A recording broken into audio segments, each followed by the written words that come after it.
गोपिका जीवनस्मरणं गोविन्द गोविन्द। सद्गुरु विठ्ठलदास महाराज की जय। பரம பாகவதோத்தமனா இருக்கக்கூடிய பிரியவிரதனுடைய வம்சத்துல அத்தனை ஞானிகள் பிறந்திருக்கா. அந்த பிரியவிரதனுடைய புத்திரன் ஆக்னீத்ரன், ஆக்னீத்ரனுடைய புத்திரன் நாபி, நாபியோடைய புத்திரர் ரிஷபர், ரிஷபதேவருடைய புத்திரர்கள் தான் இந்த நவயோகிகள். இந்த நவயோகிகள் நிமி கிட்ட என்ன உபதேசம் பண்ணாரோ இந்த பாகவத தர்மத்தை, இதுதான் நாரதர் வசுதேவருக்கு சொல்லிட்டு வர. மேல நிமி இந்த அத்தியாயத்துல ஒரு கேள்வி கேட்கிறார். பகவான் உண்டாகும் போதே பகவானோட சேர்ந்து உண்டானது இந்த மாயையாச்சே, இந்த மாயை எப்படி உண்டானது, இந்த மாயையினுடைய சுபாவம் என்ன, இந்த மாயை எப்படி இந்த உலகத்தை ஆக்கிரமித்து கொண்டு அது தன்னுடைய செயலை காமிக்கிறது, இந்த மாயை நல்லதா கெட்டதா, இந்த மாயை பகவானுக்கு எப்படி அதீனமாக இருந்து கொண்டு காரியத்தை பார்க்குகிறதுன்னு இந்த மாயை பற்றி நான் நீங்கள் சொல்லணும் அப்படின்னு கேட்டுட்டு, நான் எத்தனையோ கதாமிருதத்தை கேட்டிருக்கேன், பகவத் குணங்கள்லாம் கேட்டிருக்கேன். எங்களை மாதிரி இந்த பூலோகத்தில் பிறந்த ஜனங்கள் எல்லோருக்கும் இந்த கதாமிருதம் தான் கதியாக இருக்கு. நம்ம கதாமிருதம் கேட்டேன் போதும்னு தோணுமா? அப்படி தோணினான்னா ஒழுங்கா கேட்கலன்னு அர்த்தம். பகவானோட இரண்டரை கலந்து தான்னு ஒருத்தன் இல்லாத பரியந்தம் இந்த கதாமிருதத்தை கேட்டு ஆனந்தத்தை பெருகணும். அதனுடைய ஆனந்தத்தை பரிபூர்ணமா ஒருத்தன் அனுபவிக்க ஆரம்பிச்சான்னா அப்புறம் அந்த கதாமிருதத்தை யார் சொன்னாலும் நிறுத்துன்னே சொல்ல மாட்டான். ஆகையினால இந்த பகவத் கதாமிருதத்தை நீங்க சொல்லணும் அப்படின்னு இப்படி ஒரு மாயை பத்தின கேள்வி கேட்ட உடனே கவிர் ஹரிர் அந்தரிக்ஷன்னு சொல்லக்கூடிய அந்த மூன்றாவது யோகி மேல இதுக்குள்ள பதில சொல்ல ஆரம்பிக்கிறார். எப்பேற்பட்ட பிரபஞ்சம், மண்ட சராச்சரங்கள், சராச்சரமான வஸ்துக்கள், இத்தனை தத்துவங்கள், அப்புறம் தேவர்கள், மனுஷர்கள், ஜந்துக்கள், பூச்சிகள், ஜலஜந்துக்கள், அதுக்கும் அணுக்கும் அணுமா இருக்கக்கூடிய அதுக்குள்ள இருக்கக்கூடிய அந்த சின்ன சின்ன சின்ன சின்ன புழுக்கள், அணுக்கள், இவைகள் எல்லாத்துக்கும் இதுலேருந்து ஆரம்பிச்சு பிரம்மதேவன் பரியந்தம் இத்தனை கால கர்ம சுபாவம் இது எல்லாத்துக்கும் முன்னாடி உண்டானது இந்த மாயை. மாயன்னா என்னன்னா ஏதோ ஒரு மாய பண்றதுன்னா அது இருக்கிறது இல்லாம பண்ணி தெரியாம பண்றதுக்கு மாயன்ற மாதிரி நாம அப்படி புரிஞ்சுட்டு இருக்கோம். மாயா அப்படின்னா என்ன அர்த்தம் அப்படின்னு சொல்லும்போது பகவானுடைய சக்தி தான் மாய. எப்படி நான் பிரவச்சனம் பண்றவன், நான் பிரவச்சனம் பண்றது என்னுடைய சக்தி.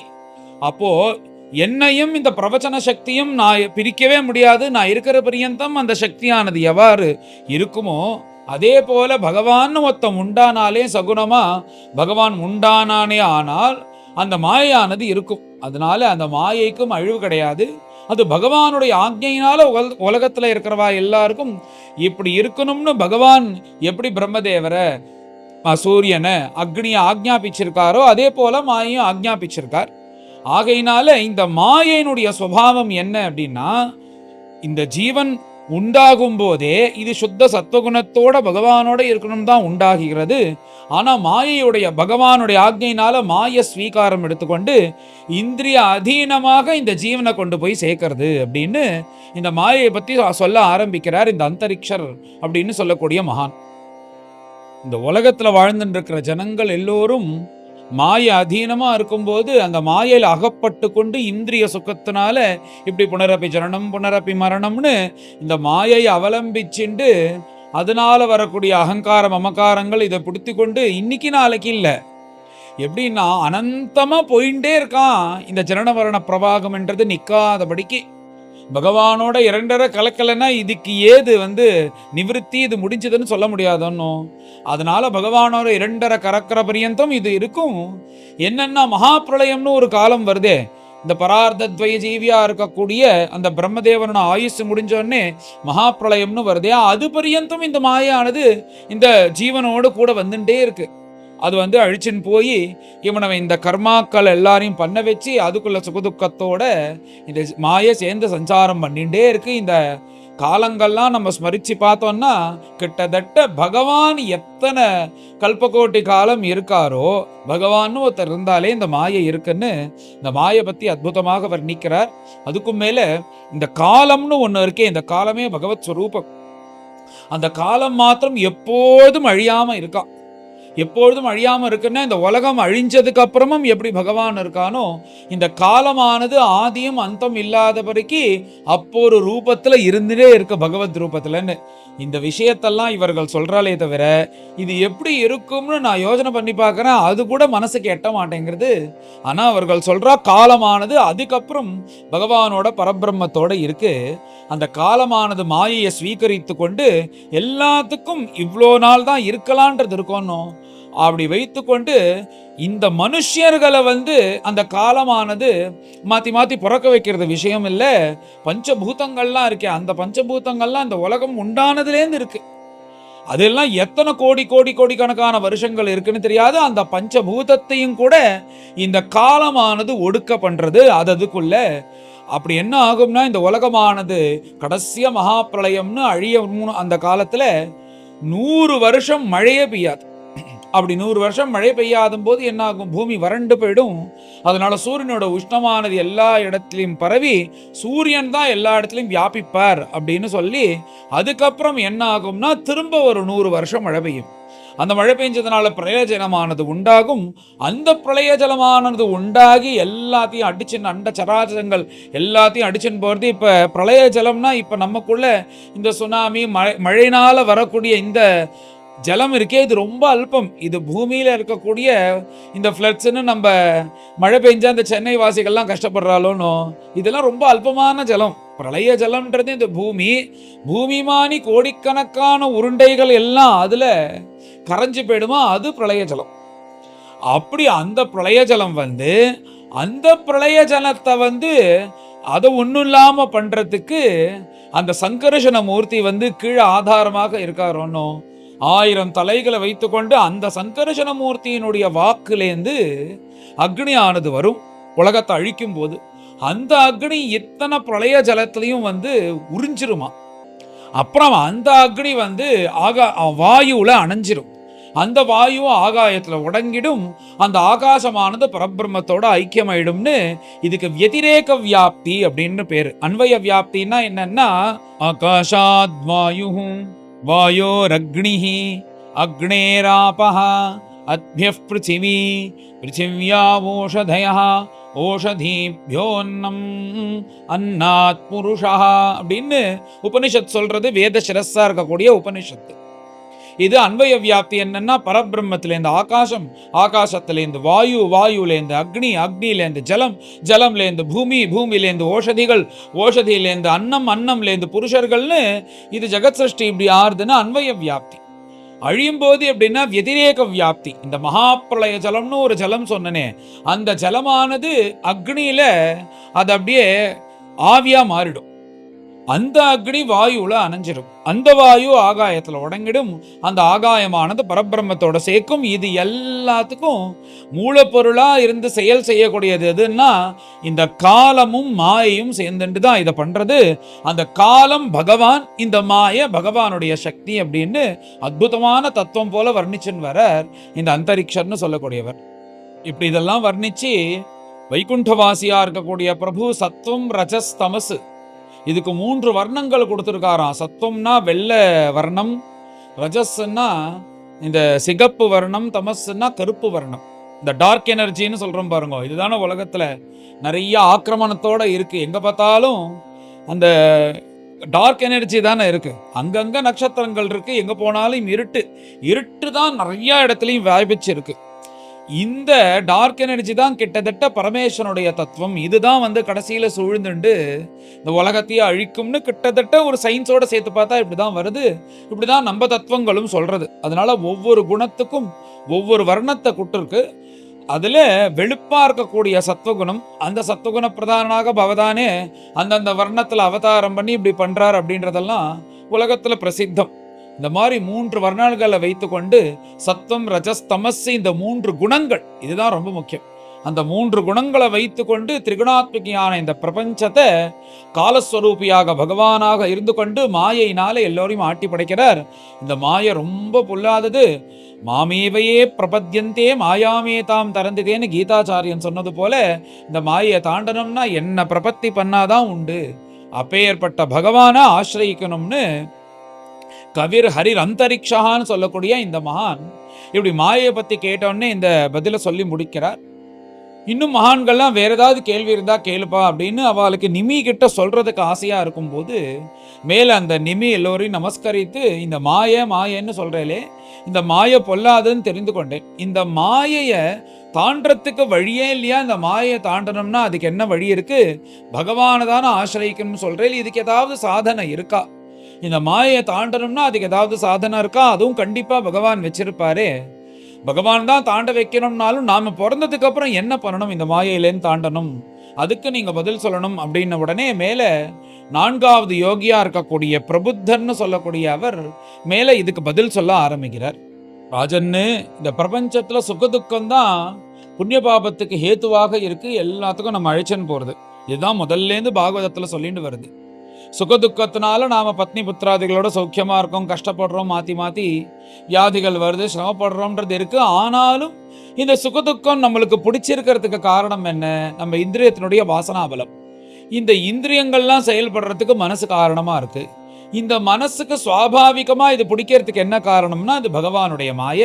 அதனால அந்த மாயைக்கு அதீனமா இருந்துக்கிற வழியும் நாம் எப்படி இருப்போம்னா பத்னி புத்திராதிகள் அகங்கார மமகாரங்கள்ல சுவாபாவிகமா நம்மளுடைய மனசானது இருக்கும்.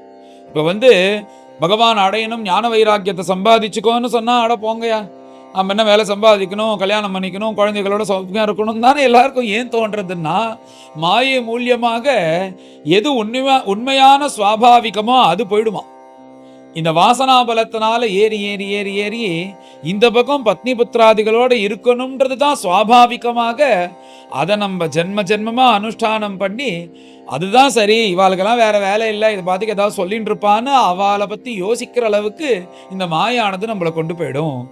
என்னன்னா இந்த சுகதுக்கங்கள் ஒரு கால் நீ நிறைய புண்ணியங்கள் பண்ணி நீ மேல பரலோகங்களுக்கு போனாலும் கூட, நீ எந்த லோகத்துக்கு போனாலும் சரி திரும்ப இங்க வந்துதான் ஆகணும். அது புண்ணியம் பண்ணியிருந்தாலும் பாவம் பண்ணியிருந்தாலும். அதனால நீ அத்தியந்த உபரத்தி ஏற்படணும். ஏற்பட்டாதான் பகவானோட 2.5 கலக்க முடியும். புண்ணியம் இருந்தாலும் சரி பாபம் இருந்தாலும் சரி பகவானோட 2.5 கலக்க முடியாது. புண்ணியத்தினால பரலோகத்துக்கு போய் சௌக்கியத்தை தான் அனுபவிக்க முடியுமே தவிர திரும்ப இந்த உலகத்துக்கு வந்துதான் ஆகணும். இதெல்லாம் நம்ம தெரிஞ்சுக்கணும். சரியா தெரிஞ்சுக்கணும்னா உத்தமமான ஒரு குரு ஆசிரியிக்கணும். அவர் ஆசிரியிச்சு அவர் என்ன சொல்றாரோ அவர் சொல்றத சரியா கேட்கணும்னு குரு ரொம்ப முக்கியம்னு கிட்டத்தட்ட இந்த 9 பேர்ல நிறைய பேரு குருவனுடைய மையமே தான் நிறைய இடத்துல சொல்றா. அப்பேற்பட்ட மகான்களை உத்தம குருக்களை ஆசிரியிச்சா அவ தத்ர பாகவதான் தர்மான் சிக்ஷேத் குருவாத்ம தெய்வதா. அங்க நம்மளுக்கு பாகவத தர்மத்தை தான் இந்த மகான்கள் சொல்லி கொடுப்பா. அதனால குரு எவ்வளவு முக்கியம்னு நாம தெரிஞ்சுப்போம். இந்த சரீரத்துக்கு ஆத்மாவை அறியணும்ன்றது எவ்வளவு முக்கியம்ன்றது தெரிஞ்சுப்போம். அந்த தெய்வம் தான் சாஸ்வதம் அப்படின்றத நாம தெரிஞ்சுப்போம். அதனால தத்ர பாகவதான் தர்மான் சிக்ஷேது. இந்த பாகவதான் தர்மான்னு யாரு சிக்ஷை கொடுக்குறாளோ, யார் ஒருத்தர் கத்து கொடுக்குறாளோ அவாதான் குரு. இப்படி அதை எடுத்துக்கணும். உனக்கு குரு யாரு அப்படின்னா எல்லாரும் குரு கிடையாது. உண்மையான பாகவத தர்மத்தை உனக்கு யார் சொல்லி கொடுத்து சுயநலம் இல்லாதபடிக்கு உன்கிட்ட நீ கரையேறணும்னு யார் இதை சொல்லி கொடுக்குறாரோ அவதான் உனக்கு குரு. தத்ர பாகவதான் தர்மான் சிக்ஷேத் குருவாத்ம தெய்வத்தான்னு அப்பேற்பட்ட மகான்கள் அவ இதை தான் சொல்லி கொடுப்பா.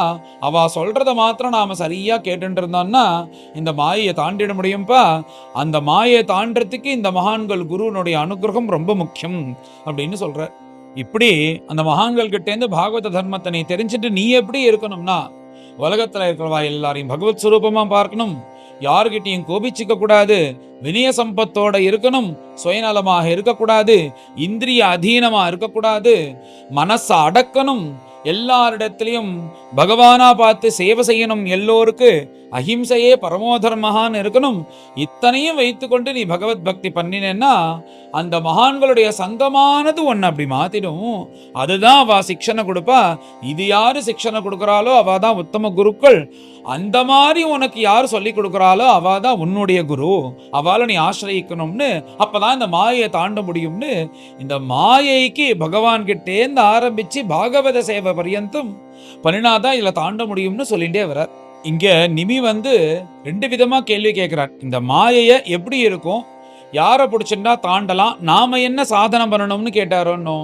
இப்ப யாரை பிடிச்சிருந்தா தாண்டலான்னு சொல்லிட்டு நம்ம சாதனை என்ன பண்ணணும்னு சொல்லும்போது சுவாத்தியாயத்தோட இருக்கணும். சுவாத்தியாயம்னா என்னன்னா, வேதம், வேதோக்த தர்மங்கள், வேதத்துல எப்படி சொல்லப்பட்டிருக்கோ, யார் யார் எப்படி இருக்கணும்னு சொல்லப்பட்டிருக்கோ, அதை சரிவர அனுஷ்டானம் பண்ணணும்.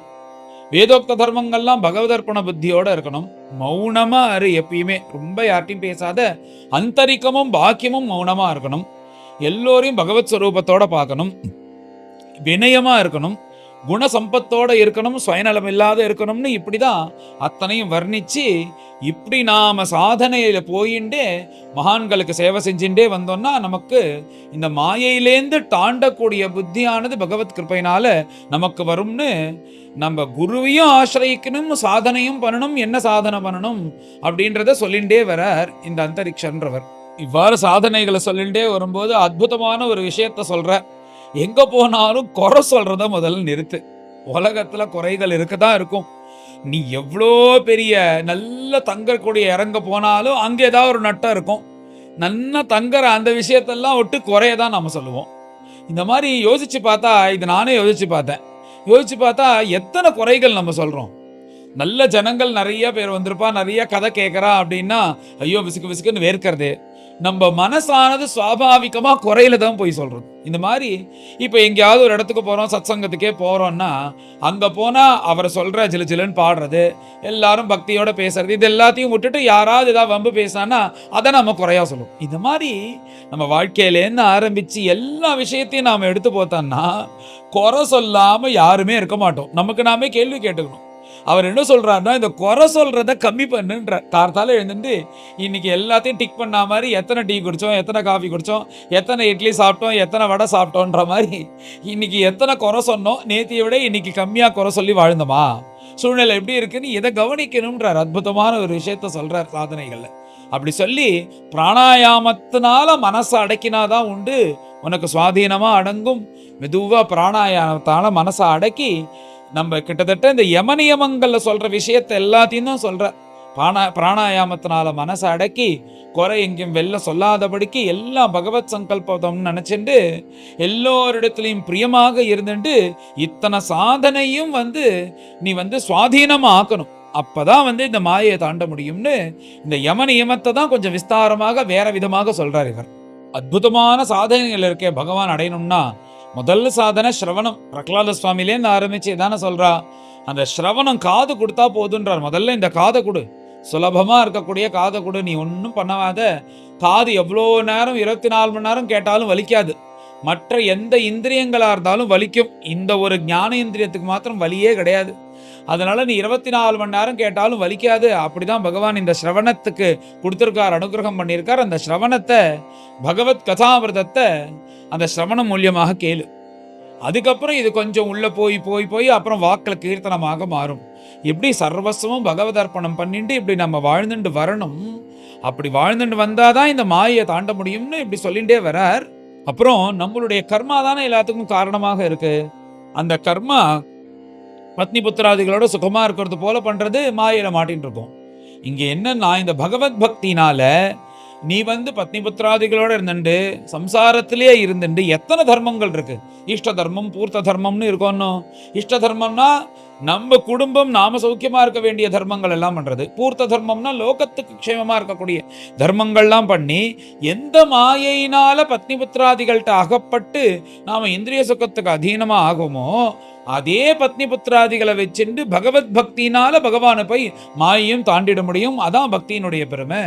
அதனால பகவத் அர்ப்பணம் பண்ணிட்டியானால் நீ உத்தாரணமாயிண்டு உன் கூட இருக்கக்கூடிய பத்னி புத்திராதிகள், உன்னை சேர்ந்த சேவகர்கள், உன்னுடைய சிஷ்யர்கள் எல்லோரையும் உத்தாரணம் பண்ண முடியும். இந்த பக்தியில எல்லோரையும் சேர்த்து நீ போகும்போது இந்த மாயை அவாலையும் உன் கூட சேர்ந்து தாண்ட வச்சிட முடியும்னு அற்புதமாக சொல்ற. இவ்வாறு உபதேசம் பண்ணிண்டே வரும்போது இன்னொரு அற்புதமான ஒரு விஷயத்த சொல்ற. முதல்ல இந்த லௌகீகமான விஷயத்தை பத்தி பேசுறத நிறுத்தினார். இதனால என்ன பிரயோஜனம்? 60 வருஷம் பேசிகிட்டே இருக்கோம், என்ன பிரயோஜனம்? எப்போ பார்த்தாலும் என்ன சௌக்கியமா, அங்கே போனியே, அது வாங்கினியே, அது நன்னா இருக்கா, இது நன்னா இருக்கா, எத்தனை குழந்தைகள், என்ன சேர்த்து வச்ச, ஏதாவது சௌரியமா இருக்கியா, அடுத்தது என்ன பிளான்னு இந்த மாதிரி லௌகீக விஷயமா பேசி பேசி பேசி இதனால ஏதாவது பிரயோஜனத்தை கண்டியா? 60 வருஷம் பேசி யோசிச்சு பாரு. இதனால பேசி டைம் போனது தான் இருக்குமே தவிர உனக்கு என்ன சௌக்கியத்தை கண்ட?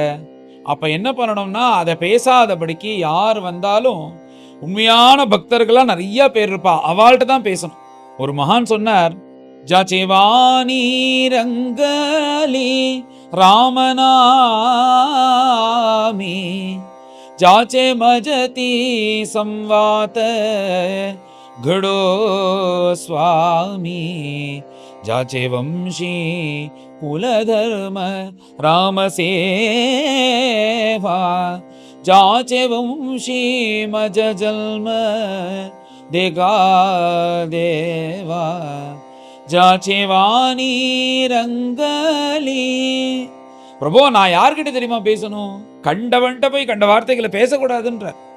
யார் அனவரத்தமும் ஸ்ரீராம் ஜெயராம் ஜெய ஜெயராம் ஸ்ரீராம் ஜெயராம் ஜெய ஜெயராம்னு ராமநாம ஸ்மரணிட்டே இருக்காளோ அவா கிட்டதான் நான் போய் பேசணும்.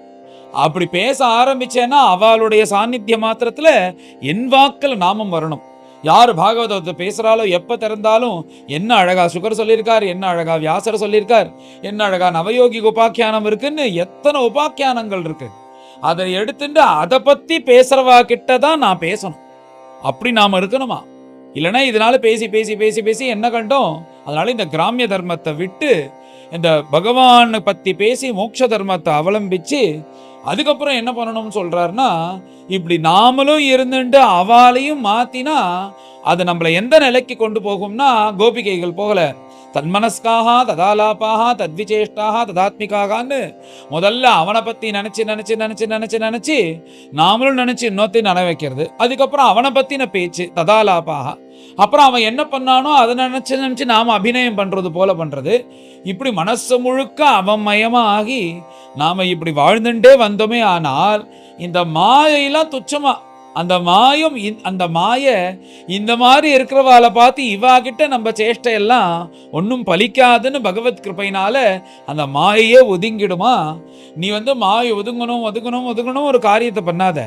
மகான்களை ஆசிரியிச்சு இப்படி நீ உன் வாழ்க்கையை நடத்தி கொண்டு மற்ற எந்த விஷயத்தையும் பேசாதபடிக்கு எப்போதும் பாகவதம் பஜன நாம சங்கீர்த்தனம் பகவத் குணம்னு இப்படி நீ இருந்தேன்னா அந்த மாயானது விலகிடும்னு அற்புதமாக சொல்றார் அவர் மாயை பத்தி.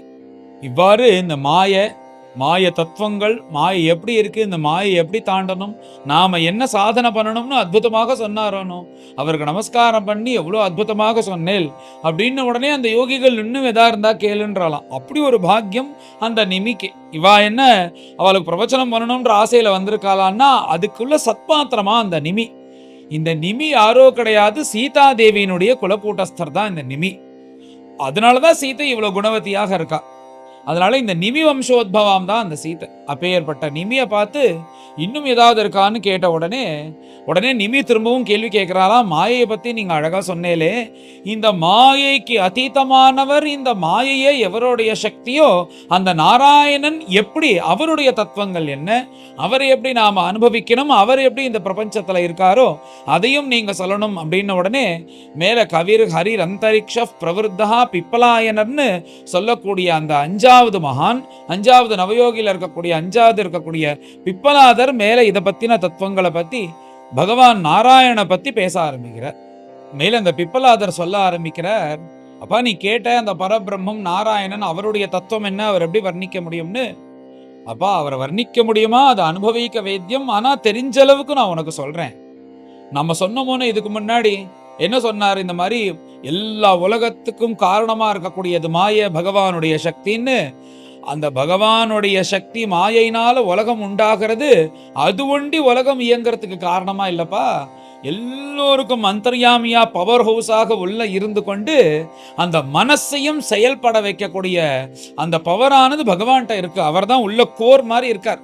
அவருடைய ஆதாரத்துலதான் சின்ன எறும்புலேருந்து ஆரம்பிச்சு பெரிய பெரிய ஜந்துக்கள் நட்சத்திரங்கள் எல்லாம் அசையறதுக்கு காரணம் அவர் உள்ள இருக்கிறதுனாலதான், அவர் அந்தர்யாமியா இருக்கிறதுனாலதான். அவரை நான் எப்படி வர்ணிக்க முடியும், இப்படிதான் அவர் இருப்பார் அப்படின்னு அந்த பரபிரம்மா அனுபவிக்க வேத்தியமே தவிர வர்ணிச்சு அவரை தெரிஞ்சிக்கவே முடியாது. இந்த பிரபஞ்சத்துல இருக்கிற அத்தனை விஷயமும் எச்சல் பட்டது. எச்சல் பட்டதுன்னா என்ன போய் எல்லாரும் நக்கினாலா, நக்கக்கூடியது நக்கி சாப்பிட்றதுன்னு சிலது தானே, அதுதானே எச்சல். பாக்கி எல்லாம் ஏன் எச்சல்னு சொல்றோம்னா, ஏன் எச்சல்னு சொல்றோம், இப்போ நான் இப்போ ரெக்கார்ட் பண்ணிட்டே இருக்கேன், எனக்கு முன்னாடி ஒரு சின்னதாக ஒரு மைக் இருக்கு, இதை மைக்குன்னு நான் சொல்லிட்டா இது எச்சலாம். ஏன்னா அந்த எச்சல் சம்பந்தப்பட்ட இந்த வாக்குலேருந்து தான் அந்த சப்தமானது வருது, அதனால எச்சல். அந்த மாதிரி எதெல்லாம் நம்ம வாக்கு மூலியமாக சொல்றோமோ அவைகள்லாம் எச்சல் கலந்தது, எச்சல் சேர்ந்ததுன்னு புரியறதுக்காக சொல்லுவா. ஆனா அந்த பரபிரம்மம் மாத்திரம் எச்சலே படாததான். ஏன்னா அது எப்படி இருக்கும்னு அனுபவிக்க வேத்தியம் சொல்ல முடியாது. இந்த மாதிரி உபனிஷத்தே ஒரு கதை சொல்றது வேதத்தை பத்தி. வேதம் என்னன்னா அந்த பிரபுவனுடைய திருவடியை தேடணும், பிரபு யாருன்னு முழுக்க தெரிஞ்சுக்கணும்னு வேதம் தேடுறதோன்னோ. அந்த வேதம் பகவானை தேடுறதுக்காக கிளம்புறது. நம்ம ஸ்ருதி கீதையில கூட பார்த்தோமே, எப்பேற்பட்ட பிரபு நீதான் எல்லாம் ஸ்ருதி சொல்லிட்டு அந்த வேதங்கள் என்ன சொல்றதுன்னா உன்னை பரிபூர்ணமா என்னால கூட தெரிஞ்சுக்க முடியாது அப்படின்னு வேதங்களே சொல்றது. நமக்கு ஆதாரம் வேதம் தான். அந்த வேதம் பகவானை காண்பிச்சு கொடுத்ததுனால்தான் அவர் கடவுள்னு பெரியவாள்லாம் சொல்லுவா. அதனால வேதத்துக்கு அவ்வளோ பிராமான்யம், அவ்வளோ முக்கியத்துவம் வேதத்துக்கு. அந்த வேதங்கள் பகவானை தேடணும்னு ஒரு தடவை கிளம்பினதான். கிளம்பின உடனே பிரபஞ்சத்துல எத்தனை விஷயங்கள் இருக்கு, ஒவ்வொரு விஷயத்தையும் பார்த்து இது கடவுளா இது கடவுளான்னு சொல்லி அசையும் பொருள் அசையா பொருள்னு இப்படி ஒவ்வொன்னத்தையா தேடின்னு வருது. இது பகவான் இல்ல, நேத்தி நேத்தி நேத்தி நேத்தின்னு ஒவ்வொன்னத்தையா ஒதுக்கிண்டு வருதான்.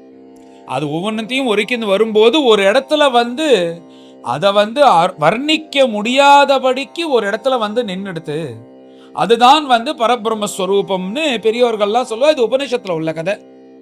இது புரியுற மாதிரி உங்களுக்கு சொல்லணும் அப்படின்னா, கிராமத்துல ஒரு பொண்ணு ஒரு மாப்பிள்ளைய பார்த்துருக்கா. அந்த பொண்ணுக்கு உடனே அந்த பெண்ணுடைய அவ கூட இருக்கக்கூடிய தோழிகள்லாம் இருக்காலாம். ஏன் நாளைக்கு உனக்கு பார்த்துருக்கிற அந்த பையன் வந்திருக்காராமே, நாங்கெல்லாம் பார்த்ததில்ல, நீங்க எனக்கு காமிக்கிறியா அப்படின்னு சொன்ன உடனே பேஷா காமிக்கிறேன் அந்த பொண்ணு சொல்றா. இதெல்லாம் அந்த காலத்துல கிராமத்துல உள்ள சமயத்துல அந்த மாதிரி சொல்றேன் கதை. அப்படி இருக்கும்போது மறுநாளைக்கும் வந்துட்டார். அவர் தனியா வரல, அவருடைய நண்பர்களோட சேர்ந்து வந்தார். நண்பர்களோட சேர்ந்து வந்திருந்த போது அவர் அங்க பக்கத்திலேயே வாத்த பக்கத்திலேயே ஒரு குளம் இருக்கு, அங்க ஒரு அருவி இருக்கு. அதுல ஸ்நானத்தை பண்ணிட்டு நண்பர்கள் எல்லோரும் சேர்ந்துட்டு அழகா வேஷ்டி கட்டிண்டு சந்தியாவந்தனம் பண்றதுக்காக உட்காந்துருக்கா வரிசையா.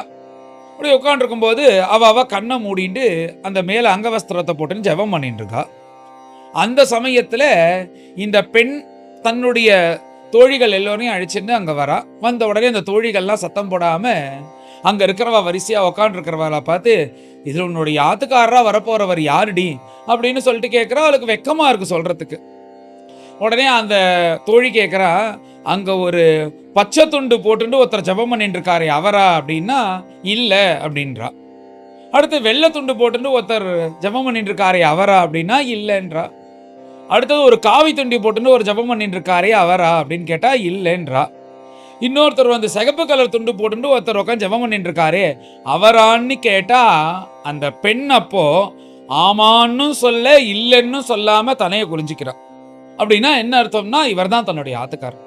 இப்போ அவன் ஆமான்னு சொல்ல இல்லைன்னு சொல்லாத ஒரு நிலையில வெக்கத்தோட எப்படி தலையை குனிஞ்சிக்கிறாளோ அதே மாதிரி இந்த பிரபுவை பத்தி வர்ணிக்கவும் முடியாதபடிக்கு இவரை பத்தி தானும் பரிபூர்ணமா அனுபவிச்சு இவரை அனுபவிக்க வேத்தியமே தவிர இவரை வெளியில சொல்ல முடியாதுன்னு வேதங்கள் எங்க போய் நிஷப்தமா ஆயிடுத்தோ அதுக்கு மேல வர்ணிக்க முடியாது எங்க போய் நின்னதோ அதுதான் அந்த பரபிரம்மஸ்வரூபம், அதுதான் நாராயணன்.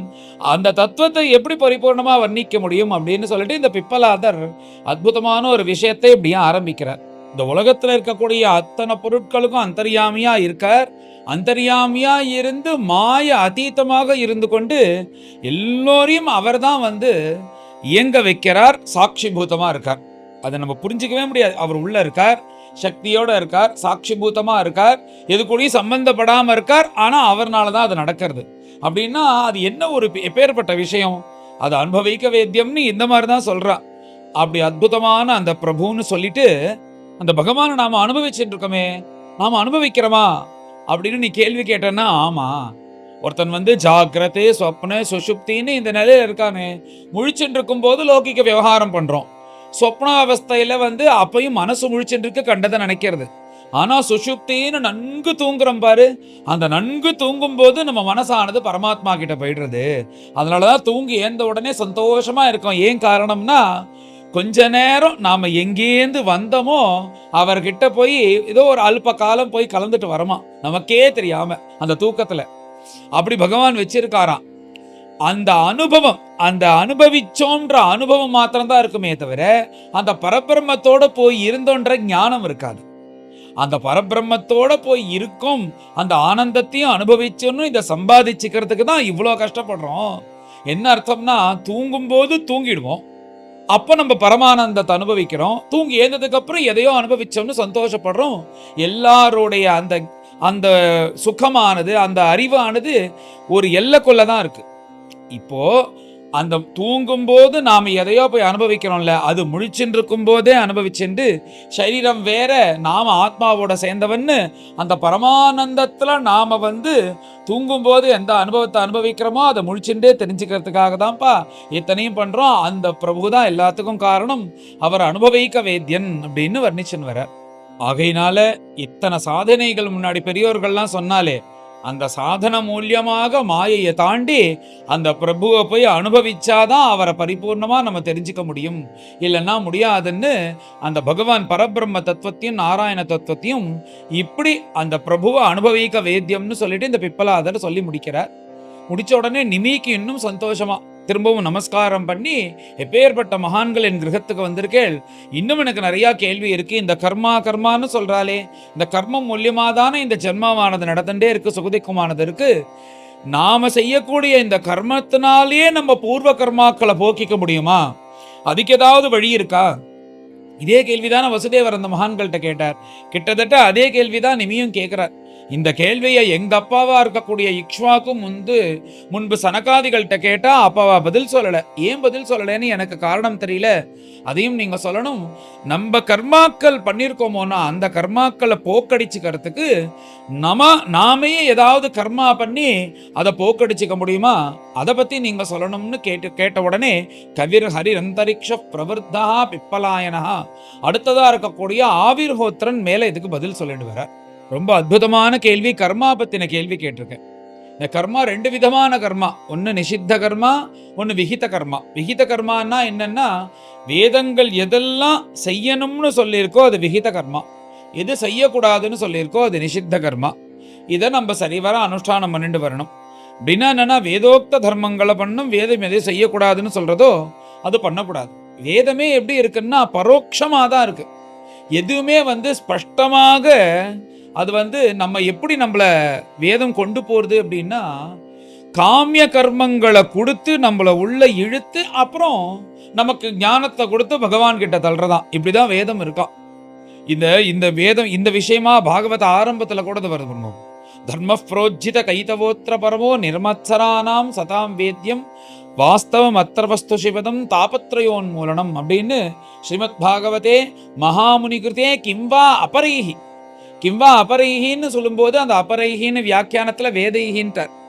கிம்வா அபரைர் ஈஸ்வரஹான்னு இந்த பாகவதத்தினுடைய மகாத்மியம் சொல்லும்போது, வேதத்துல சொன்னது மாதிரிலாம் உனக்கு அது கிடைக்கும் இது கிடைக்கும்னு நினைச்சுலாம் நீ பாகவதத்துக்கிட்ட தயவு செஞ்சு வந்துடாத. இந்த பாகவதமே பார்வகம்ச சம்ஹிதாயாம்னு அந்த பகவத் தத்துவத்தை காண்பிக்கிறதுக்காக தான் இந்த பாகவதம் வந்ததே தவிர, அது வேணும் இது வேணும்னா அதுக்கு நிறைய கிரந்தங்கள் இருக்கு, அங்க போ, அதெல்லாத்தையும் முடிச்சுட்டு எதுவுமே பிடிக்கலன்னும் போது நீ இங்க வான்னு பாகவதமே ஆரம்பத்துல சொல்லிடுது. அந்த மாதிரி வேதங்கள் எப்படி இருக்குன்னா, இந்த பரோட்சமாக தர்மத்தை சொல்லி காமிய கர்மங்களை நம்மளுக்கு ஈடுபடுவது போல பண்ணி அதுல ஆசையை கொடுத்து நம்மள உள்ள இழுத்து அப்புறம் இது சாஸ்வதம் இல்லை அப்படின்னு காண்பிச்சு பகவான்கிட்ட கொடுக்கறது போல இருக்கு. ஒரு பையன் மருந்து சாப்பிட மாட்டேங்கிறான் அப்படின்னா அந்த மருந்து குடிக்க வைக்கிறதுக்காக ஒரு சாக்லேட்டை கொடுத்து அவனை உள்ள இழுத்து அந்த மருந்து குடிக்க வச்சாதானே பல சாக்லேட் சாப்பிட்ட அந்த வயத்துல இருக்கிற விஷங்கள்லாம் வெளில வரும். எப்படியோ அந்த மாதிரி வேதங்கள் பண்றது. அதனாலதான் வேதம் ஒரு அப்பா போல அம்மா போலன்னு சொல்லுவா. அம்மா என்ன பண்ணுவா, அந்த குழந்தையோட ஹிதத்தை தானே பாப்பா. எப்படியாவது அந்த குழந்தைய சரி பண்ணணும்னு அந்த ஏற்கனவே சாப்பிட்ட சாக்லேட் பிஸ்கெட்லாம் வெளில வரதுக்காக விளக்கெண்ணெய் கொடுக்கும்போது இன்னொரு சாக்லேட் கொடுத்து அந்த விளக்கெண்ணெய் உள்ள தள்ளுவாளோனோ, அந்த மாதிரி பண்றது வேதம் அப்படின்னு சொல்லிட்டு வர. வேதம் எது செய்யக்கூடாதுன்னு சொல்லியிருக்கோ அதை நம்ம சரியா பண்ணிட்டு வரோமோன்னோ, அந்த அதர்மத்தினாலதான் நம்ம காலமானதுக்கு அப்புறம் கூட நம்மளுடைய கர்மா தொடர்ந்துட்டே இருக்கு. அது அங்க போய் ஏஷன் போறது, அப்படியே ஜல்லோகத்தெல்லாம் சஞ்சாரம் பண்ணி திருப்பி இந்த உலகத்துக்கு அதுக்காக கஷ்டப்படுறது, திரும்ப தப்பு பண்றதுன்னு நம்மளுடைய ஜென்மாக்கு மூல காரணமாக இருக்கிறது நம்மளுடைய அதர்மம்னு சொல்றார். அதர்மம்னா வேதத்துல எது செய்யக்கூடாதுன்னு சொல்றோமோ அதை சரியா பண்றோமோன்னோ அப்படி அதை சொல்லிட்டு அப்புறம் வேதம் வந்து என்ன சொல்றது, இந்த காமிய கர்மாக்கள் எல்லாம் பரவாயில்ல பண்ணுன்னு, அது வேணும் இது வேணும்னா எங்கிட்ட வான்னு சொல்றதோன்னோ, அப்படியே நாம் அதில் உட்காந்துடக்கூடாது. அதை வந்து உள்ள போயிட்டு வாஸ்தவத்தை தெரிஞ்சுண்டு, வாஸ்தவம் இதுதான்னு நம்மளுடைய புண்ணிய பாபத்தினால வரக்கூடிய சுகதுக்கத்தை நாம தனியா இருந்து அதை பார்த்துட்டு வாட்ச் பண்ணிட்டு இருக்கணுமே தவிர, அதை அனுபவிக்க கூடாது. அதை அனுபவிக்க ஆரம்பிச்சிட்டோன்னா உள்ள இழுத்துன்றோம் நம்மள. அப்படி இல்லாதபடிக்கு அதை நம்ம வெளியில ஒரு பர்சன் இருக்கிறது போல நம்மளுடைய சுகதுக்கத்தையே நாம பார்த்துட்டு வரணும்ன்றது போல சொல்றார். இப்படி அற்புதமாக உபதேசம் பண்ணிட்டே வந்து கடைசியா என்ன சொல்றார் அப்படின்னா, நல்ல ஒரு குருவை பார்த்து குரு முகமாக உனக்கு பிடிச்ச தெய்வத்தை விக்கிரக ஆராதனம் பண்ணணும்னு இவர் சொல்றார். ஏன்னா ஆரம்ப காலத்துல விக்கிரக ஆராதனம் தான் உன்னை வந்து பகவத் ஸ்மரணையில உன்னை ஆழ்ந்தப்படுத்தும் அப்படின்றார். அதுல நீ ஆழ்ந்து போகணும்னா பகவத் ஸ்மரணன்றது ரொம்ப முக்கியம். அந்த ஸ்மரணை சாதாரணமா வந்துடாது. விக்கிரக ஆராதனம் ரொம்ப முக்கியம். அதனால நல்ல குருவை பார்த்து விக்கிரக ஆராதனம் அவர்கிட்ட விக்கிரகத்தை பெற்றுக்கொண்டு, அந்த விக்கிரகம் தான் வந்து உனக்கு சர்வஸ்வம்னு நினைச்சுண்டு அதுல பகவான் நினைத்து கொண்டு அவரை அதுல ஆவாகனம் பண்ணி, அந்த பூஜை நியமங்கள்லாம் எவைகள் இருக்கோ சும்மா இஷ்டத்துக்கு பண்ணாதபடிக்கு எத்தனை பூஜை நியமங்கள்றோ அது எல்லாத்தையும் தெரிந்து கொண்டு ஆச்சாரத்தோட சுச்சிருச்சியோட அந்த பகவானுக்கு அப்படி உபச்சாரங்கள் பண்ணி அவர் அங்க இருக்கான்ற பரிபூர்ண நம்பிக்கையோட உன் சகல கர்மாக்களையும் அவர்கிட்ட சமர்ப்பிக்கணும். அப்படி நீ சமர்ப்பிச்சுட்டு இருந்துட்டு வந்தேன்னா அந்த உன்னுடைய பக்தியானது குரு கிருப்பையினாலையும் அந்த மூர்த்தியினுடைய கிருப்பையினாலையும் நீ ஜென்ம ஜென்மமா செஞ்சு வைக்கிற கர்மாக்களானது அது வந்து அப்படியே கொஞ்சம் கொஞ்சமா விலக ஆரம்பிச்சிருமா பகவத் ஆராதனால. இவர் தான் சொல்ற, பகவானுக்கு பூஜனை பண்ணி பகவத் ஆராதனை பண்ணி பக்தி பண்ணா நம்மளுடைய கர்மாக்கள் விலகும் அப்படின்ற. இந்த கர்மம் அது வந்து ஏதாவது ஒரு அனுபவிச்சு அப்படி பண்ணாதானே நாசமாறுது. நம்ம பண்ண தப்பானது நாம கஷ்டப்பட்டா நாசமாறுது. அதனால ஏதோ ஒரு விதமாக நாம் அந்த கர்மாக்களை பண்ணி அதை நாசம் பண்ணணும்.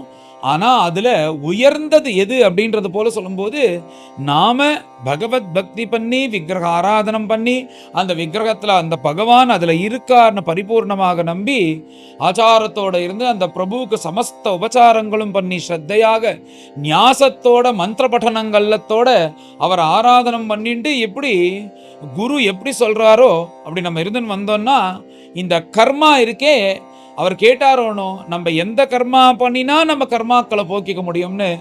இந்த கர்மாவை நீ வந்து இதை கர்மான்னு சொல்ற. கர்மான்னா என்னன்னா அந்த பகவத் ஆராதனத்தை அப்படி நாம அதை பண்ணிட்டு வந்தோம்னா பூர்வ கர்மாக்கள்லாம் இதனால ரத்தாகும். அது வந்து அந்த கர்மாக்கள்லாம் நாசனம் ஏற்படும். அப்படி நாசனம் ஏற்படும் போது என்ன ஆகும்னா இப்படியே விக்கிரக ஆராதனையிலே இருக்க மாட்டே நீ. அது என்ன ஆகும்னா அந்த விக்கிரக ஆராதனம் கொஞ்சம் கொஞ்சமா உன் மனசை இந்த உலகத்திலேருந்து வெளில கொண்டு வந்து விக்கிரகத்துல தான் பகவான் இருக்காருன்னு தெரியாதபடிக்கு சர்வத்திர பிரம்மம் பார்க்கறது போல ஒன்று கொண்டு விடும். இது எப்படின்னா நாமதேவருடைய சரித்திரத்துல அப்படிதான். முதல்ல குருவோட அனுகிரகம் அவருக்கு கிடைக்கிறதுக்கு முன்னாடி பர்யந்தம் கோவில்ல ஒண்டி தான் போய் பார்ப்பார் பகவானை. அவர் ஏழ்மை நிலையில தான் இருப்பார். யாரோ ஒருத்தர் வந்து பணம் கொண்டு கொடுப்பா. அவருக்கு பணம் கொண்டு கொடுத்த உடனே அன்னைக்கு பணம் வந்திருக்கும். யார் என்னெல்லாம் விசாரிக்க மாட்டார். நித்தியப்படி நிவேதனத்தை எடுத்துன்னு போய் பாண்டரங்கன்ட்ட கொண்டு போய் கொடுக்கும்போது பாண்டரங்கன் சாப்பிடுவாராம். அவர் கொடுத்தா சாப்பிடும்போது என்ன நாமதேவா உனக்கே ஆகாரம் இருக்காது எனக்கு வேற கொண்டு வந்திருக்கேன்னு பாண்டரங்கன் கேட்ட உடனே யாரோ கேசவ சவுக்கரான் 1,00,000 பொண்ணு கொண்டு வந்து கொடுத்துட்டு போனார். யாருதுன்னு தெரியல பாண்டரங்க அப்படின்னு உடனே யாரா அவனுக்கு கொண்டு வந்து பணத்தை கொடுப்பான் என்ன தவிர நான் தான் வந்தேன் அப்படின்வார். உடனே அவர் சுவாமி திருவடியில விழுந்து நான் அவங்ககிட்ட பணத்தை கேட்டேனா ஏன் அப்படி நீ எனக்காக கஷ்டப்படுவேன் அப்படின்னு சொல்லுவார் நாமதேவர். முதல்ல அவருக்கு எப்படி இருந்ததுன்னா பாண்டரங்கன் கோவில்ல தான் தெரிஞ்சார். அப்புறம் பாண்டரங்கனுடைய சங்கல்பத்தினாலேயே குருவை தெரிஞ்சுக்கோ அப்படின்னு சொல்லிட்டு பாண்டரங்கன் அனுப்புறார். விசோபா கேச்சரர்னு அந்த குருனுடைய உபதேசம் பெற்றுக்கொண்டு குரு அனுகிரகம் பெற்றதுக்கு அப்புறம் அவர் என்ன பண்ணினார்னா கோவிலுக்கு வரவே இல்லையாம். எங்கேயோ சந்திரபாகா நதிக்கரையில உட்காந்துட்டு சர்வத்திர பிரம்மத்தை பார்த்துட்டு எல்லா இடத்துலையும் பாண்டரங்கனை பார்க்க ஆரம்பிச்சுட்டார். அப்பதான் வந்து அந்த நாய் வந்து அவருக்கு வச்சிருந்த ஒரு ரோட்டி பக்கத்துல சாப்பிடணும்னா வாத்து மாமி வச்சிருந்தா. அதை வந்து வச்சுட்டுப்போ அப்புறமா சாப்பிட்றேன்ட்டார். அவருக்கு பைசையும் தெரியல தாகமும் தெரியல. அப்படி ஒரு ஆனந்த அனுபவத்துல இருக்கார். அப்போ ஒரு நாய் வந்து அந்த ரோட்டியை கவிண்டு போகும்போது ஓடி போய் அந்த நாயை பிடிச்சி உடனே அந்த ரோட்டியை எடுத்து வெறும் ரோட்டி சாப்பிடாதன்னு சொல்லிட்டு அதுக்கு பக்கத்துல நெய்யி சக்கரை வச்சிருக்காலாம். அதையும் தடவி உள்ள தள்ளி அப்படி பார்த்துட்டே இருக்காராம். பார்த்துட்டே இருக்கும்போது அவர் வந்து நாயா பார்க்கல, அதை பாண்டரங்கனா பார்க்குறார். அப்போ அது உண்மையாவே வந்தது நாய் கிடையாது. பாண்டுரங்கன் நின்னுண்டு, பிரபு இப்படி வந்திருக்கேளே அப்படின்னு சொல்லிட்ட உடனே பாண்டுரங்கன் சொல்றாரா, நாமதேவா, குருவோட அனுகிரகத்தினால நீ எல்லா இடத்துலையும் பகவானை பார்க்க ஆரம்பிச்சுட்ட, பாண்டுரங்கனா பார்க்க ஆரம்பிச்சுட்ட. ஆனா எல்லாரையும் நாமதேவரா பார்க்கறதுக்கு எனக்கு ஒன்றும் பக்குவம் வரல. ஆகையினால நீ கோவிலுக்கு வான்னு நாமதேவர் கையை பிடிச்சிண்டு பன்றிபுரம் கோவில் கழிச்சுன்னு போனாரு. ஒரு சரித்திரம். இந்த மாதிரி உபதேசம் பண்றதெல்லாம் இந்த சரித்திரத்தோட சேர்ந்து சொல்லும்போது நம்மளுக்கு ஒன்றும் நன்னா புரியும். ஆகையினால இந்த விக்கிரக ஆராதனம் முதல்ல பண்ணி ஸ்ரத்தையா பண்ணி அந்த பிரபுதான் நமக்கு சர்வஸ்வம்னு இருக்க ஆரம்பிச்சோன்னா நாளடைவில் அப்புறம் அந்த மனசு பக்குவமாகி குரு உபதேசம் பண்ணதுக்கு அப்புறம் விக்கிரத்துல தான் பகவான் இருக்காருன்னு இல்லாதபடிக்கு உலகம் முழுக்க பாண்டுரங்கன் இருக்காருன்னு தெரிஞ்சிரும்னு இதை தான் சொல்றார் இந்த கவிர் ஹரிர் அந்தரிக்ஷ பிரவர்த்த பிப்பலாயனா ஆவிர்ஹோத்திரன்னு சொல்லக்கூடிய இவர். அற்புதமான இந்த கர்மாக்கள் இப்படிதான் நீங்கும், பகவத் ஆராதனத்தினால கர்மாவே நீங்கும்னு அற்புதமான ஒரு விஷயத்தை சொல்லி இந்த அத்தியாயத்தை பூர்த்தி பண்றார். இந்த நவயோகி உபாக்கியானமே அவ்வளோ அற்புதமா இருக்கு. ஒவ்வொரு கதையும் கபிலோபதேசம் போல நமக்கு வாழ்க்கையில தேவைப்படுறது போல இருக்கு. கர்மா, மாய, பகவத் தத்துவம் எல்லாம் சேர்ந்து சுலபமாகவும் இருக்கு, ரொம்ப ட்ரையாகவும் இல்லாதபடிக்கு. ஆகையினால அற்புதமா இருக்கு இந்த சரித்திரங்கள்லாம். மேல எல்லோரும் கலந்து இந்த அத்தியாயத்தை பாராயணம் பண்ணுவோம். அத திருத்தீயோத்யாயः. ராஜோவாச பரஸ்ய விஷ்ணோரீஷஸ்ய மாயினாமபி மோகினீம் மாயாம் வேதிதுமிச்சாமோ பகவந்தோ ப்ருவந்து நः.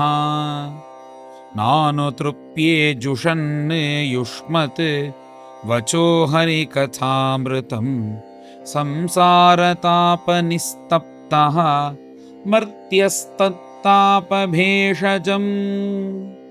அந்தரிக்ஷ உவாச येभिर्भूतानि भूतात्मा महाभूतैर्महाभुजा ससर्ज उच्चावचान्याद्यः स्वमात्रा आत्मप्रसिद्धये. एवं सृष्टानि भूतानि प्रविष्टः पञ्चधातुभिः एकधा दशधा आत्मानं विभजन् जुषते गुणान्. गुणैर्गुणान् स भुञ्जानः आत्मप्रत्योदितैः प्रभुः मन्यमान इदं सृष्टम् आत्मानमिह सज्जते. कर्माणि कर्मभिः कुर्वन् स निमित्तानि देहभृत् तत्तत् कर्मफलं गृह्णन् भ्रमतीह सुखेतरम्. इत्थं कर्मगतिर्गच्छन् बह्वभद्रवहाः पुमान् आभूतसम्प्लवात् सर्ग प्रलयावश्नुते अवशः. धातुपप्लव आसन्ने व्यक्तं द्रव्यगुणात्मकम् अनादिनिधनः कालः ह्यव्यक्तायापकर्षति. शतवर्षाह्यनावृष्टिः भविष्यति उल्बना भुवि तत्कालोपचितोष्णार्कः लोकान् स्त्रीन् प्रतपिष्यति.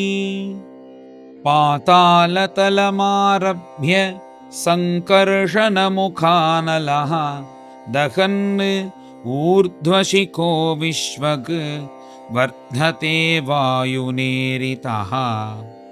सांवर्तको मेघगणः वर्षति स्म शतं समाः धाराभिः हस्तिहस्ताभिः लीयते सलिले विराट्.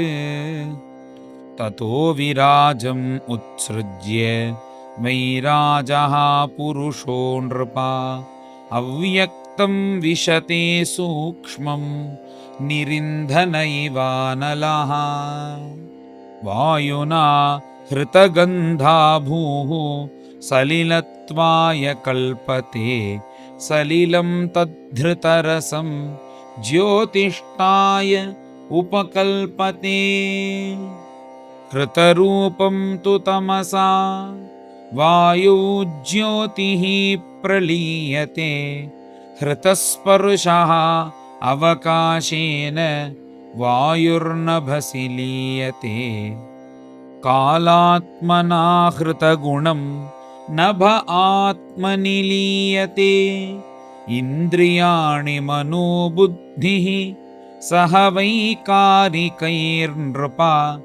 प्रविशन्ति ह्यहङ्कारं स्वगुणैः अहमात्मनि एष माया भगवतः सर्गस्थिति अत्यन्तकारिणी त्रिवर्णा वर्णितास्माभिः किं भूयः श्रोतुमिच्छसि राजोवाच यथैताम् ऐश्वरीं मायां दुस्तरामकृतात्मभिः तरन्त्यञ्जः स्थूलधियो महर्षे इदमुच्यताम् प्रबुद्ध उवाच कर्माणि आरभमाणानां दुःखहत्यै सुखाय च पश्येत् पापविपर्यासं मिथुनीचारिणां नृणाम् नित्यार्तिदेन वित्तेन दुर्लभेन आत्ममृत्युना गृहापत्य आप्तपशुभिः का प्रीतिः साधितैश्चलैः एवं लोकं परं विद्यात् नश्वरं कर्म निर्मितं सतुल्यातिशयध्वंसं यथा मण्डलवर्तिनाम् तस्माद् गुरुं प्रपद्येत जिज्ञासुः श्रेय उत्तमं शाब्दे परे च निष्णातं ब्रह्मणि उपशमाश्रयम् तत्र भागवतान् धर्मान् शिक्षेत् गुर्वात्मदैवतः अमायया अनुवृत्त्यायैः तुष्येत् आत्मा आत्मदोहरिः सर्वतः मनसो असङ्गम् आदौ सङ्गं च साधुषु दयां मैत्रीं प्रश्रयं च भूतेष्वद्धायथोचितम् शौचं तपः तितिक्षां च मौनं स्वाध्यायमार्जवम् ब्रह्मचर्यम् अहिंसां च समत्वं द्वन्द्वसंज्ञयोः सर्वत्र आत्मेश्वरान् वीक्षां कैवल्यम् अनिकेततां विविक्तचीरवसनं सन्तोषं येन केनचित् श्रद्धां भागवते शास्त्रे अनिन्दाम् अन्यत्र चापि मनोवाक् कर्मदण्डं च सत्यं शमदमावपि श्रवणं कीर्तनं ध्यानं हरेरद्भुतकर्मणः जन्मकर्मगुणाणां च तदर्थे अखिलचेष्टितम् इष्टं दत्तं तपो जप्तं वृत्तं यच्चात्मनः प्रियं दारान् सुतान् गृहान् प्राणान् यत्परस्मै निवेदनम् एवं कृष्णात्मनाथेषु मनुष्येषु च सौहृदं परिचर्यां च उभयत्र महत्सु नृषु साधुषु परस्परानुकथनं पावनं भगवद्यशः मिथो रतिः मिथस्तुष्टिः निर्वृतिः मिथ आत्मनः स्मरन्तः स्मारयन्तश्च मिथो घौघहरं हरिं भक्त्या सञ्जातया भक्त्या बिभ्रति उत्पुलकां तनुम् क्वचिद् रुदन्ति अच्युतचिन्तया क्वचित् हसन्ति नन्दन्ति वदन्ति अलौकिकाः नृत्यन्ति गायन्ति अनुशीलयन्त्यजं भवन्ति तूष्णीं परमेत्य निर्वृताः इति भागवतान् धर्मान् शिक्षन् भक्त्या तदुत्थया नारायणपरो मायाम् अञ्जस्तरति दुस्तराम् राजोवाच नारायणाभिधानस्य ब्रह्मणः परमात्मनः निष्ठामर्हथ नो वक्तुं यूयं हि ब्रह्मवित्तमाः पिप्पलायन उवाच स्थिति उद्भवप्रलय हेतुरहेतुरस्य यत्स्वप्नजागरसुषुप्तिषु सद्बहिश्च देहेन्द्रियासु हृदयानि चरन्ति येन सञ्जीवितानि तदवेहि परं नरेन्द्र नैतन्मनो विशति वागुतचक्षुरात्मा प्राणेन्द्रियाणि च यथानलमर्चिषस्वाः शब्दोऽपि बोधकनिषेधतया आत्ममूलम् अर्थोक्तमाहयदृते न निषेधसिद्धिः सत्त्वं रजस्तम इति त्रिवृदेकमादौ सूत्रं महानघमिति प्रवदन्ति जीवम् ज्ञानक्रियार्थफलरूपतयोरुशक्ति ब्रह्मैव भाति सदसच्चतयोः परं यत् नात्मा जजाननमरिष्यति नैधतेऽसौ न क्षीयते सवनवित् व्यभिचारिणां हि सर्वत्र शश्वत् अनपायि उपलब्धिमात्रं प्राणो यथीन्द्रियबलेन विकल्पितं सत् अण्डेषु पेशिषु तरुषु अविनिश्चितेषु प्राणो हि जीवम् उपधावति तत्र तत्र सन्ने यदिन्द्रियगणे अहमि च प्रसुप्ते कूटस्थ आशयमृते तदनुस्मृतिर्नः यर्ह्यब्जनाभचरणैषणयोरुभक्त्या चेतो मलानि विधमेत् गुणकर्मजानि तस्मिन् विशुद्ध उपलभ्यत आत्मतत्त्वं साक्षात् यथामलदृशोः सवितृप्रकाशः राजोवाच कर्मयोगं वदत नः पुरुषो येन संस्कृतः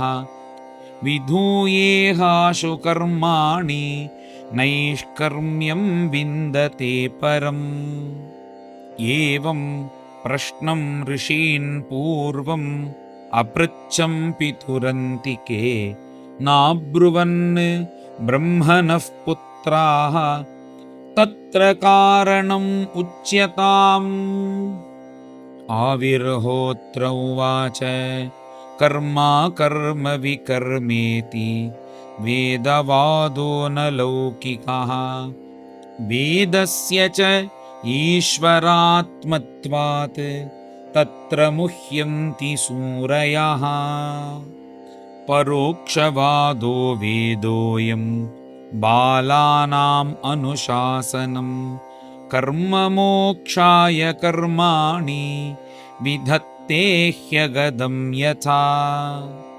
नाचरेत् यस्तु वेदोक्तं स्वयमज्ञो अजितेन्द्रियः विकर्मणा ह्यधर्मेण मृत्योर्मृत्युमुपैति सः वेदोक्तमेव कुर्वाणः निस्सङ्गो अर्पितमीश्वरे नैष्कर्म्यां लभते सिद्धिं रोचनार्था फलश्रुतिः य आशु हृदयग्रन्थिं निर्जिहीर्षुः परात्मनः विधिना उपचरेद्देवं तन्त्रोक्तेन च केशवम् लब्धानुग्रह आचार्यात् तेन सन्दर्शितागमः महापुरुषम् अभ्यर्चेत्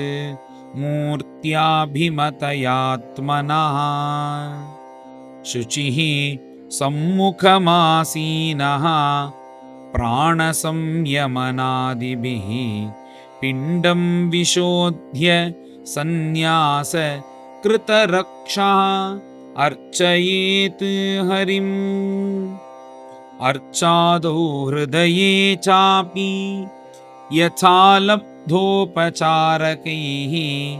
द्रव्यक्षिति आत्मलिङ्गानि निष्पाद्य प्रोक्ष्य चासनम् पाद्यादीन् उपकल्प्याथ सन्निधाप्य समाहितः हृदादिभिः कृतन्यासो मूलमन्त्रेण चार्चयेत् साङ्गोपाङ्गां सपार्षदां तां मूर्तिं स्वमन्त्रतः पाद्य अर्घ्य आचमनीयाद्यैः स्नानवासो विभूषणैः गन्धमाल्याक्षतस्रग्भिः धूपदीपोपहारकैः साङ्गं सम्पूज्य विधिवत् स्तवैस्तुत्वा नमेद्धरिम् आत्मानं तन्मयं ध्यायन् मूर्तिं सम्पूजयेत् हरेः शेषामाधाय शिरसि स्वधाम्युद्वास्य सत्कृतम् एवम् अग्नि अर्कतो यादौ अतिथौ हृदये च यः यजतीश्वरमात्मानम् अचिरात् मुच्यते हि सः श्रीहरये नमः श्रीहरये नमः इति श्रीमद्भागवते महापुराणे पारमहंस्यां संहितायाम् एकादशस्कन्धे तृतीयोऽध्यायः। गोपिका जीवनस्मरणं गोविन्द गोविन्द। सद्गुरु विठ्ठलदास महाराज की जय।